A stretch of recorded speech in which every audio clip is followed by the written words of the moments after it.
The first thing I noticed was the ceiling, white, speckled, and unfamiliar. A faint beeping pulsed near my head. My mouth was dry, my throat raw. When I tried to shift, a bolt of pain radiated from my hips down to my legs, stopping me cold. I blinked hard, willing clarity into my fogged vision. Miss Monroe. A nurse's voice came gently from my left. You're in recovery. You've been unconscious for 2 days. Her name tag read Camille. She adjusted my IV, checked the monitor, and offered me a sip of water through a straw. My lips cracked around it. I swallowed, then croaked, "What happened?" "You were in a car accident. A drunk driver ran a red light. You were T-boned at high speed." She paused. "Your legs." "Both were broken. You've had surgery. Metal rods were placed to stabilize the fractures." I closed my eyes. That explained the numb heaviness under the blankets. "Your parents were notified immediately," she added. "They came by briefly. Left some things. They said they were catching a flight." "A flight?" She nodded. "They didn't leave details. Just said they'd be out of the country." My fingers twitched toward the tray beside me. My phone. Camille helped place it in my hand. Notifications lit the screen, but only one stood out: a voicemail from my mother, time-stamped 7:42 a.m. that morning. I hit play. "Hi, honey, it's Mom. Just wanted to let you know we're at the airport boarding our flight to New Zealand." Her voice was chipper, like she was announcing brunch plans. "We've been meaning to take this trip for ages, and since Ivy's between jobs, we figured why not bring her too?" There was a pause, then muffled laughter in the background. My father's voice came through, distant but clear. "Tell her not to call. Roaming charges are brutal." "Oh, right. Don't call us while we're in Queenstown, okay? The hospital has our email if there's an emergency. We'll be back in 3 weeks." "Love you, click." I stared at the phone. 3 weeks. Queenstown. Ivy. And don't call. The heart monitor quickened. Camille glanced over. "You okay?" I nodded, too stunned to speak. The truth settled in slowly, like a bruise forming under skin. They knew I was here. They'd visited while I was unconscious. And then they left. On vacation. With Ivy. My legs were broken, my body stitched together with titanium. But the pain that bloomed in my chest wasn't physical. It was sharp, clean, and final. I turned my face away from Camille and stared at the wall, silent, as tears slipped from the corners of my eyes and into the pillow. I used to think our family was normal. We had a 2-story house on the edge of Portland with a backyard full of blackberry bushes and an old swing set my dad built when I was 6. Dinners were always at the table. Chores were divided by chart. From the outside, we looked intact. But there were always lines, quiet ones you didn't cross. I was the quiet one. Tidy, reliable A student. Ivy was the spark. Messy, loud, endlessly forgiven. She was the baby the accident mom liked to joke about, born 4 years after me, but treated like royalty from day one. I don't remember resenting it, not exactly. I just learned early that if something needed to get done, I'd better handle it myself. That carried through school. I earned a full scholarship to Oregon State, studied computer science, graduated early. No one came to my graduation because Ivy had a dress rehearsal for her dance recital that couldn't be missed. I didn't complain. I just framed my degree and mailed a thank you card to the financial aid office. At 25, I landed a job with Dynatrace, then moved to a role at an up-and-coming firm in downtown Portland. Bought a modest condo with my signing bonus. I remember Mom crying on FaceTime, saying how proud she was, how much she and Dad had always believed in me. A few months later, Dad mentioned they were thinking about retiring early. Said Mom's back was acting up and school budgets were tight. I offered to help and they accepted like they'd been waiting for the invitation. Then came Ivy's first career pivot. She quit her job in marketing to explore event planning. I paid for her certification course. Then a new wardrobe. Then a second pivot, culinary school, then photography, then something else I stopped keeping track of. She never kept anything longer than 6 months. Their house got repainted. They put in a gas fireplace, took trips to Napa to Santa Fe. Ivy got Invisalign. I got emails titled, "Just a little short this month." I always said yes. They called me generous. grounded, the glue of the family. And for a long time, I believed them. I believed love meant giving. I believed support was unconditional, even when it flowed only one way. Until I opened my bank app 2 days after surgery and realized just how far that belief had taken me. 3 days after surgery, I asked Camille to bring me my laptop. I told her I needed to check work emails, but the truth was I needed answers. The pain meds made the screen blur at first, but I pushed through it, logging into my bank account with trembling fingers. The numbers weren't surprising, just sobering. Over the past month alone, I'd transferred $2,000 to Mom and Dad for house expenses, another $500 labeled Ivy job prep, plus $800 to cover their SUV payment. There were utilities subscriptions, even their grocery delivery. All told, $800 had left my account that month, quietly, automatically. I clicked into my credit card portal next and felt my stomach twist. A $12,047 charge from Southern Skies Travel Co. appeared posted 2 days after the accident. My credit card. Their vacation. I stared at the line item like it might vanish. When it didn't, I opened a new tab and pulled up Ivy's Instagram. She hadn't posted much during the flight, but once they'd landed, the feed came alive. A photo of her in a plush robe holding a flute of something sparkling on a balcony overlooking a lake, Lake Wakatipu if I remembered my geography right. Spa day with the fam Queenstown is magic. Best trip ever. Chakdas, sister sponsorship. The next image was of my dad on a winery tour, swirling red in a stemmed glass. Then, Mom in oversized designer sunglasses beaming outside a boutique with bags dangling from both arms. Ivy again, this time straddling a rental bike, captioned, "When your sister's hustle funds your freedom." I didn't feel angry. Not yet. Just cold. Numb in a way that had nothing to do with painkillers or anesthesia. These weren't strangers. These were my people, the ones I had taken care of month after month, year after year. And while I was unconscious in a trauma unit, they were sampling Pinot Noir and tagging me in captions like I was a generous corporate sponsor. I clicked out of Instagram and opened the spreadsheet I used to track family expenses. The last column had been updated 2 days before the crash. I'd even noted a reminder to increase Mom's monthly allowance because she said the heating bill was higher this winter.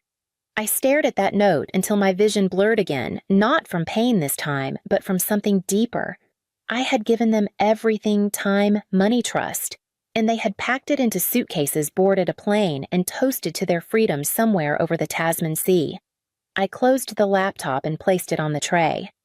Camille walked in a few minutes later with a gentle smile and a dose of something stronger. "Try to get some rest," she said, adjusting my blankets. I nodded, but rest wouldn't come.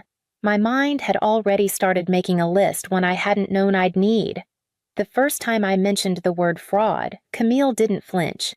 She just asked, "Do you want me to call the hospital social worker?" That's how I met Mr. Reyes. Soft-spoken but sharp, with the kind of calm you want in a room when everything feels like it's catching fire. I told him everything: how my parents had access to my accounts, how I'd been covering their expenses for years, how they used my credit card to fly to New Zealand 2 days after I was nearly killed. He listened without interrupting, taking notes with a slow, deliberate hand. When I finished, he looked at me and said, "You're not crazy, and you're not alone." He helped me contact my bank's fraud department. Camille sat next to me as I explained the unauthorized charges. I canceled the card they'd used and ordered replacements, passwords changed, access revoked. Then came the auto transfers, every scheduled payment to my parents, every recurring deposit to Ivy's so-called career accounts. Canceled. My savings. What little remained after years of quiet giving was moved into a new account at a different bank, entirely one they'd never know existed. Mr. Reyes helped me draft a written statement for the fraud team and connect with legal resources in case things escalated later. But the most satisfying part came at the end, the return flight. I remembered the email confirmation buried somewhere in the digital clutter sent to me because my credit card was on file. It took 10 minutes to dig it up. I clicked the link. There it was. Queenstown to San Francisco next Wednesday. 2 adults, 1 seat upgrade for Ivy. A single click. Cancel booking. Are you sure I clicked yes? The partial refund hit my card immediately. a quiet ping like punctuation on a sentence I hadn't realized I'd been writing. "They told me not to call," I said softly, turning to Camille. "So I won't." She smiled, not with pity, but something more resolute. "Let me know if you want help drafting an email to the airline. We can note that the card was used without permission." I nodded, breathing in deeply. The air felt clearer. That evening, while the sky outside turned a soft amber, I stared at the ceiling and counted backward through every favor I'd done every time I said yes when I wanted to say no. I didn't feel heroic. I felt emptied out, but not broken. They had left me in a hospital bed and boarded a flight toward a life they thought I'd always fund. But I was learning that silence could speak louder than any argument. The emails started at 2:07 a.m., Portland time. I was half asleep, drifting in and out of medicated haze when my phone buzzed twice, then again. Camille had reminded me to turn off notifications, but I hadn't listened. A part of me had been waiting for this.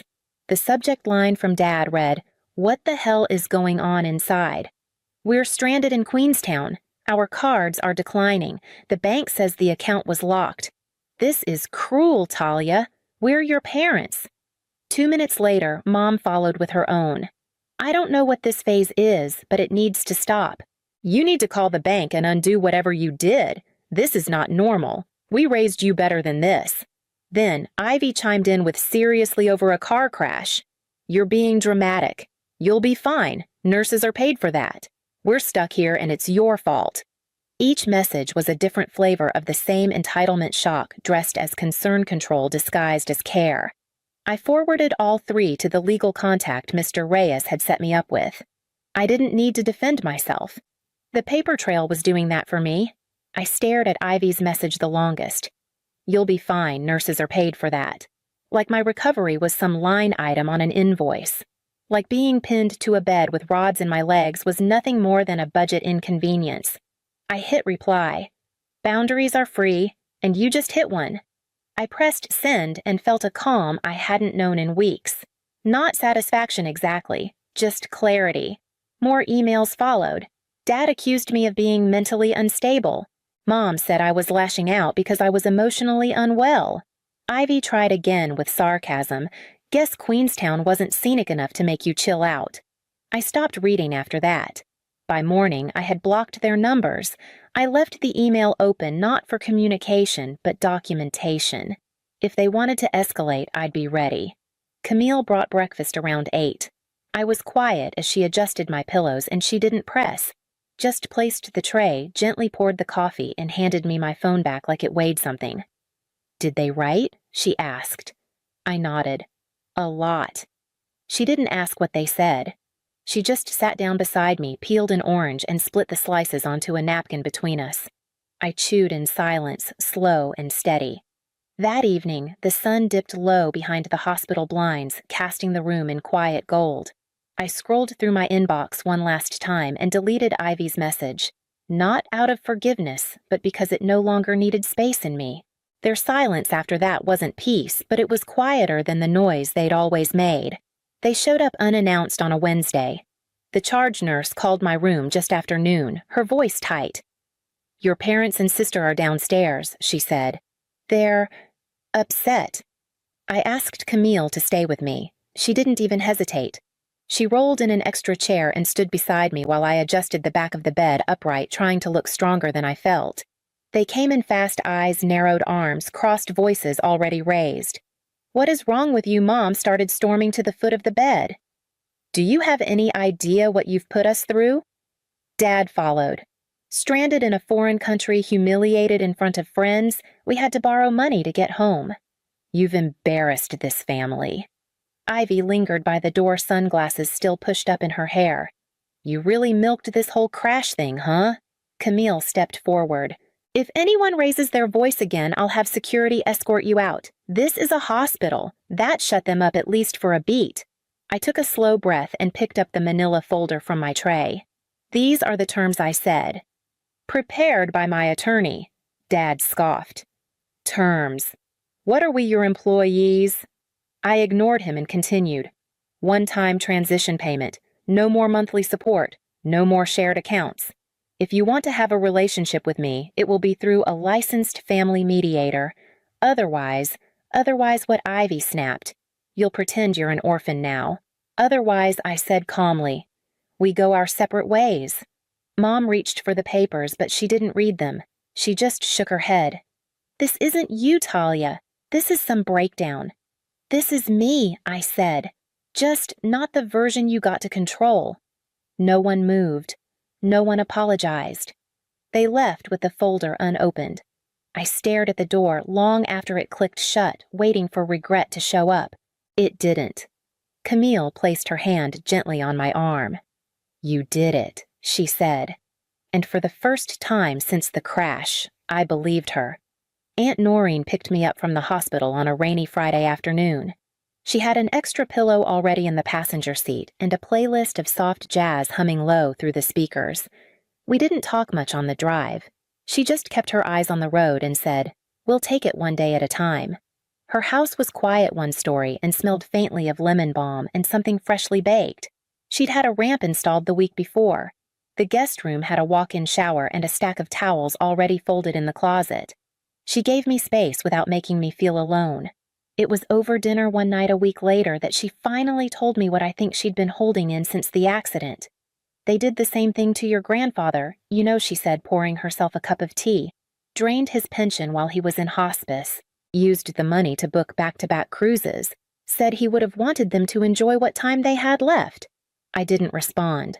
I just nodded and let the weight of it settle. It wasn't just me. It had never just been me. Physical therapy started the following Monday. It was grueling, every motion like dragging my limbs through concrete, but each session ended with progress no matter how small. Standing, balancing, 3 steps with a walker. I kept at it. I reached out to friends I'd fallen out of touch with, people I hadn't seen since college or since work got busy or since family needs always seemed to come first. Some wrote back, some didn't, but enough did. I met Carly for lunch, took a call from my old mentor, invited a few neighbors over for soup one evening and didn't overthink it. Camille came to visit a week after I moved in. She brought blueberry muffins and sat with me on the porch while the rain eased up. I know this is technically against policy, she said smiling as she brushed a crumb off her lap, but I'd like to take you out for coffee sometime. Not as your nurse. I didn't say anything for a second. I just looked at her, really looked, and felt something I hadn't felt in months. Safety. Warmth. Okay, I said. I'd like that. We went out that Sunday. The cafe was small, tucked between a bookstore and a dry cleaner. She ordered chai. I got black coffee. We didn't talk about the hospital or the accident or even my family. We talked about travel and music and what it means to start over. As I stirred my cup, I realized something simple but stunning. I wasn't starting over alone. A year later, the apartment smelled like roasted garlic and rosemary. I'd set the table for 5, just enough for the people who'd stayed. Camille brought lemon tart in a box tied with twine, and Aunt Noreen walked in with a bottle of sparkling cider tucked under one arm. Carly and Marcus from physical therapy arrived a few minutes later, arms full of laughter and stories. We ate slow, talked over each other, passed dishes back and forth like we'd known each other forever. It wasn't a celebration exactly. Just a moment. A soft one. The kind you don't take for granted after the kind you survive. After dessert, while Camille rinsed dishes and Noreen folded napkins into neat quarters, I slipped into the bedroom for a breath of quiet. My phone buzzed on the nightstand. A text from Ivy lit the screen. Can we talk? Just us? No apology. No acknowledgement. Just another open door she hadn't earned. I let the screen dim without responding. The message would stay unread like the others before it. I had nothing left to explain. Some bridges don't burn, they just quietly fall behind you. Back in the living room, Camille poured us both a second glass of cider and leaned into my shoulder with a soft sigh. The kind of sound that only comes from comfort, not effort.